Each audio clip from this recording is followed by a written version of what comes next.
What time is it? Well, you know, it is always growth time, baby. So, hey, if you are looking and ready for growth, you know the kind that's going to lead to the results and the transformation you're desiring to see? Well, let's set your sights, yes, your sights on small measurable changes by applying the concepts of creating atomic habits. So, welcome to Growth Time Live. I'm excited today. I'm ready to drive through and help coach you up to live and lead your best life. And so, recently, I finished a book by James Clear called Atomic Habits. Over 2 million copies sold, so worth your time to invest and read it.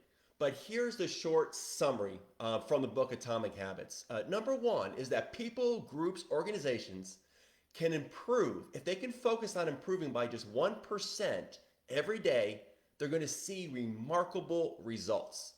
And number two, if you're struggling to create a habit or even break a habit, it's not you. It's not your motivation. It's not your desire that's broken. It's your system. It's the process you go about to create that habit. So we're going to talk about that today. And some of the precepts he lays out, well, they can be pretty common. But what's been very uncommon reading through the book is how he takes these principles and strategies and breaks them down in manageable places and applies them to your life. You get clarity, and clarity comes confidence. And we need that. So the four kind of laws and principles he lays forward that he breaks down to create a habit, and actually the inverted form of these laws is the way you break a habit. Number one, make it obvious. Number two, make it attractive. And number three, make it easy. And number four, make it satisfying. So those are the four laws or precepts. And then he spends the book kind of breaking down really simple strategies. Like I said, some seem common sense, but it's uncommon the way you can apply them and start breaking through and creating that habit that's going to shift your performance. So recently, I kind of saw that take place and applied it in the people that are in my coaching program. So I'll give you a couple examples of the rules. Number one, make it obvious. So I had a client. His goal was to actually win the week. He was struggling in his corporate role. He was performing extremely well, had a lot of structure, was driving hard and fast, but he was getting a little burnt out. And the reason being is it was his own self-care. He didn't feel like he was setting himself personally in for success and driving all his energy through his work. Pretty common. So we kind of looked at it. He wanted to shift his habits, wanted to get back into taking care of himself, that's self-care. And we talked about how you do that. You got to manage your body, your fitness, you got to manage your soul, your mind, your will, your emotions, and also that spirit space. We talked about it. And he had great ideas, great thoughts, but he just kept going on that roller coaster. We said, we need to create a habit that's going to really transform and change that. So we wanted to make it obvious. And here's one good takeaway. Make it obvious means you set a time. I will, at this time, perform this action. And it wasn't about, for him, creating all the actions during the week and all the event and all the planning that go into taking care of himself. It was one single event he needed to plan. And that was to plan out his personal week. Great structure planning out his corporate week, but not personally. So we set it up, making it obvious. Sunday at 1 p.m. was going to be his time to go ahead and map out his strategy for the week. And that was the habit he wanted to form. Just that act of forming that habit at 1 p.m. He had a normal routine leading up to 1 p.m. And this is where the author James Clear brings in this concept of habit stacking to make it obvious. Take habits you normally do, and you want to create a new one, just stack a habit on top of that. So if you're in a rhythm of doing X, Y, and Z, then great. Just add that extra little habit and stack it on top of that and make it obvious. And that's what he did. So he made it obvious by declaring what time and space he was going to do that action of planning out his personal week to take care of himself. And then number two, he stacked it on top of a normal routine.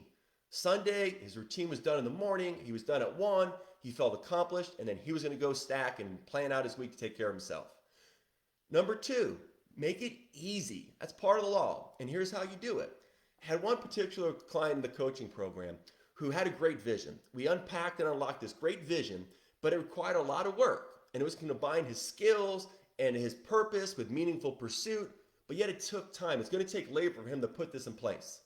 And he had already a set of responsibilities. He had a current job. He had time to things to take care of.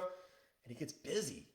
gets tied up. And he kept thinking that he would have to block off a day, 4 or 5 hours, time and space to really get to that habit and create that change he wanted. Well, we want to make it easy. That's not easy. That's like trying to climb a mountain. As you can imagine, he wasn't getting to the project very often. So we shifted thinking. We said, hey, what if we just did 15 minutes a day? What if just 15 minutes? With that a lot rather than 4 to 5 hours a week, time for you just to build the habit of engaging in that work that's going to push your vision forward. And wow, that was make it easy.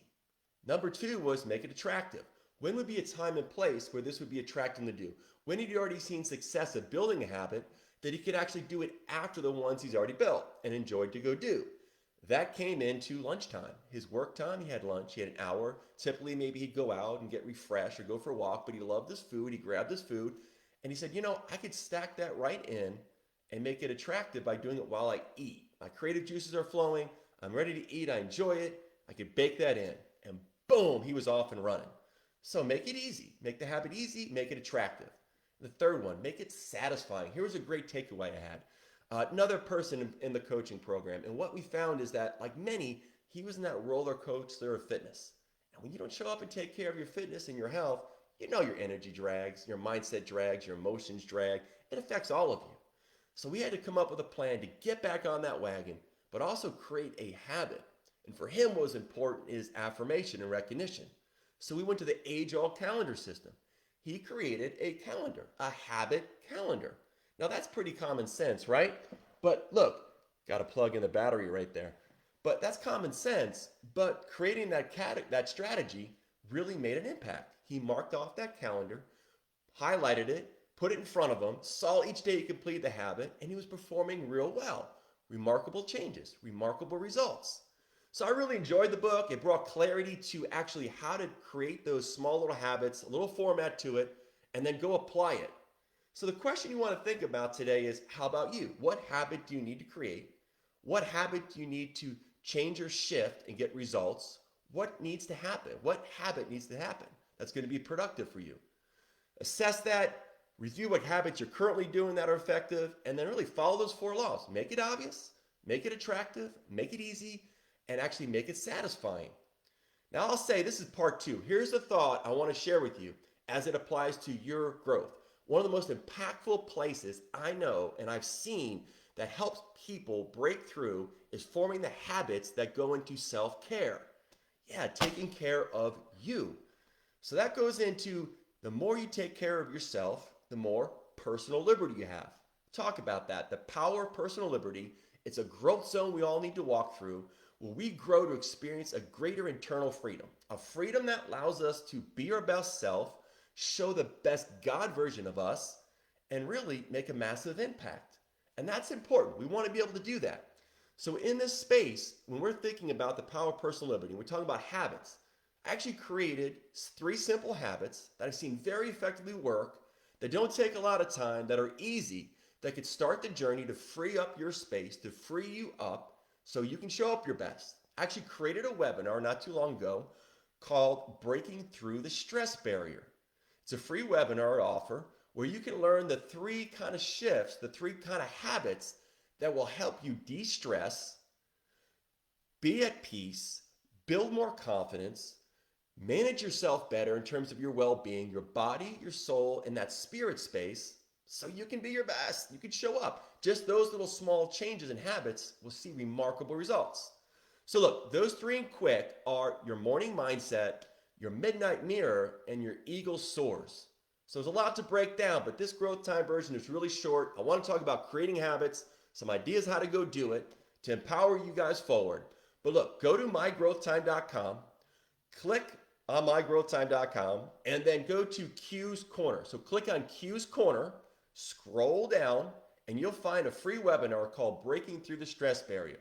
Go jump into it, go take it, find those small little 3 habits, that morning mindset, that midnight mirror, and also that eagle soars. It's going to help you break through your stress. It's going to form that habit so you can see remarkable results and performance. So go jump into it, mygrowthtime.com, hit up Q's Corner, break through that stress barrier, and look, it is always growth time. Go have a great, powerful week.